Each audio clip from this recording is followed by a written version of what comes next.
Hi hello ಎಲ್ಲರಿಗೂ ನಮಸ್ಕಾರ. Sukanya cooking ಚಾನಲ್ಗೆ ಸ್ವಾಗತ. ಇವತ್ತಿನ ರೆಸಿಪಿ ಸೀಮೆ ಬದನೆಕಾಯಿಂದ ಪಲ್ಯನ ಯಾವ ರೀತಿ ಮಾಡೋದು ಅಂತ ಮಾಡಿ ತೋರಿಸ್ತಾ ಇದ್ದೀನಿ. ಈ ರೀತಿ ಒಮ್ಮೆ ಮಾಡಿ ನೋಡಿ, ತುಂಬಾ ರುಚಿಯಾಗಿರುತ್ತೆ. ಈ ರೀತಿ ಮಾಡೋದ್ರಿಂದ ಸೀಮೆ ಬದನೆಕಾಯಿ ಇಷ್ಟಪಡದೇ ಇರೋರು ಕೂಡ ಕೇಳಿ ಮಾಡಿಸ್ಕೊಂಡು ತಿಂತಾರೆ, ಅಷ್ಟು ರುಚಿಯಾಗಿರುತ್ತೆ. ಪಲ್ಯ ಮಾಡೋದಕ್ಕೆ ನಾನಿಲ್ಲಿ 2 ಸೀಮೆ ಬದನೆಕಾಯಿನ ತೊಗೊಂಡು ಸಿಪ್ಪೆ ಎಲ್ಲ ತೆಗೆದು ಒಳಗಡೆ ಬೀಜನೂ ಕೂಡ ತೆಗಿಬೇಕು. ತೆಗೆದುಬಿಟ್ಟು ಸಣ್ಣದಾಗಿ ಹಚ್ಚಿಟ್ಕೊಳ್ತಾ ಇದ್ದೀನಿ. ನೀವು ಬೇಕಿದ್ರೆ ದೊಡ್ಡದಾಗೂ ಹಚ್ಕೋಬೋದು, ಇಲ್ಲಾಂದರೆ ತುರಿದ್ಬಿಟ್ಟು ಬೇಕಾದರೆ ಸೇರಿಸ್ಕೋಬೋದು. ನೋಡಿ, ಈ ಥರ ನಾನು ಮೀಡಿಯಮಾಗಿ ಹಚ್ಚಿಟ್ಕೊಳ್ತಾ ಇದ್ದೀನಿ. ಮತ್ತು 1-2 ಟೇಬಲ್ ಸ್ಪೂನಷ್ಟು ಕಡಲೆ ಬೀಜನ ಫ್ರೈ ಮಾಡಿ ಇಟ್ಕೊತಾ ಇದ್ದೀನಿ. ಮಸಾಲೆ ರೆಡಿ ಮಾಡ್ಕೊಳ್ಳೋದಕ್ಕೆ ಕಡಲೆ ಬೀಜ ಸೇರಿಸ್ತಾ ಇದ್ದೀನಿ. ಹಾಗೆ ಸ್ವಲ್ಪ ಕೊತ್ತಂಬರಿ ಸೊಪ್ಪನ್ನ ಹಾಕೋತಾ ಇದ್ದೀನಿ. 4-5 ಹಸಿರು ಮೆಣಸಿನ್ಕಾಯಿ, 1 ಸ್ಪೂನಷ್ಟು ಜೀರಿಗೆ, 1/4 ಟೀ ಸ್ಪೂನಷ್ಟು ಅರಿಶಿನ ಪುಡಿ, 3 ಟೇಬಲ್ ಸ್ಪೂನಷ್ಟು ತೆಂಗಿನಕಾಯಿ ತುರಿನ ಸೇರಿಸ್ಕೊಂಡು ಈ ಥರ ತರಿಯಾಗಿ ರುಬ್ಬಿಟ್ಕೊತಾ ಇದ್ದೀನಿ.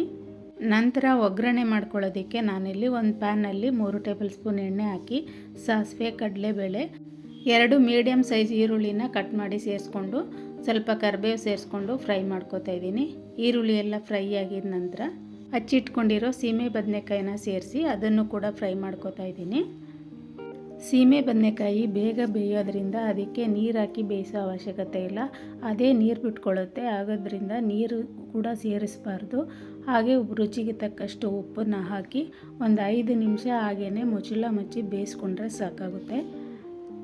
ಹಾಗೆ ಬೇಯಿಸ್ಕೊಳ್ಳೋವಾಗ ಮಧ್ಯೆ ಮಧ್ಯೆ 1 ನಿಮಿಷಕ್ಕೊಂದ್ಸರಿ ತಿರ್ಗಿಸ್ಕೊತ ಹಾಗೆ ಬೇಯಿಸ್ಕೊಂಡ್ರೆ ಅದೇ ನೀರು ಬಿಟ್ಕೊಳ್ಳುತ್ತೆ. ಹಾಗೆಯೇ ಅದೇ ನೀರು ಸುಂಡೋವರೆಗೂ ಬೇಯಿಸ್ಕೊಂಡ್ರೆ ಸೀಮೆ ಬದನೆಕಾಯಿ ಸಾಫ್ಟಾಗಿ ಬೆಂದಿರುತ್ತೆ. ರುಬ್ಬಿಟ್ಕೊಂಡಿರುವಂಥ ಮಸಾಲೆನ ಸೇರಿಸ್ಕೊತಾ ಇದ್ದೀನಿ. ಮಸಾಲೆದು ಹಸಿ ವಾಸನೆ ಹೋಗೋವರೆಗೂ ಮತ್ತೆ 1-2 ನಿಮಿಷ ಮುಚ್ಚಳ ಮುಚ್ಚಿ ಹಾಗೇ ಫ್ರೈ ಮಾಡ್ಕೊತಾ ಇದ್ದೀನಿ. ಈ ರೀತಿ ಮಾಡೋದ್ರಿಂದ ಪಲ್ಯ ತುಂಬ ಸ್ಪೈಸಿಯಾಗಿ ತುಂಬ ರುಚಿಯಾಗಿರುತ್ತೆ. ನೀವು ಚಪಾತಿಗೆ ಬೇಕಾದರೂ ತಿನ್ಬೋದು, ಇಲ್ಲಾಂದರೆ ರೈಸ್ಗೆ ಸೈಡ್ ಡಿಶ್ ಆಗಿ ಪಲ್ಯ ಮಾಡ್ಕೊಂಡಾದರೂ ತಿನ್ಬೋದು. ನೋಡಿದ್ರಲ್ಲ ಹೇಗೆ ಮಾಡೋದು ಅಂತ. ಹೀಗೆ ಒಂದು ಸರಿ ಮಾಡಿ ನೋಡಿ ಹೇಗಿತ್ತು ಅಂತ ಕಮೆಂಟ್ ಮಾಡಿ. ಇಷ್ಟ ಆದರೆ ಫ್ಯಾಮಿಲಿ ಆ್ಯಂಡ್ ಫ್ರೆಂಡ್ಸ್ಗೆ ಶೇರ್ ಮಾಡಿ. ಹಾಗೆಯೇ ನಮ್ಮ ಚಾನಲ್ನ ಸಬ್ಸ್ಕ್ರೈಬ್ ಮಾಡ್ಕೊಳ್ಳಿ ಅಂತ ಹೇಳ್ತಾ ವಿಡಿಯೋ ನೋಡಿದ್ದಕ್ಕಾಗಿ ಧನ್ಯವಾದಗಳು.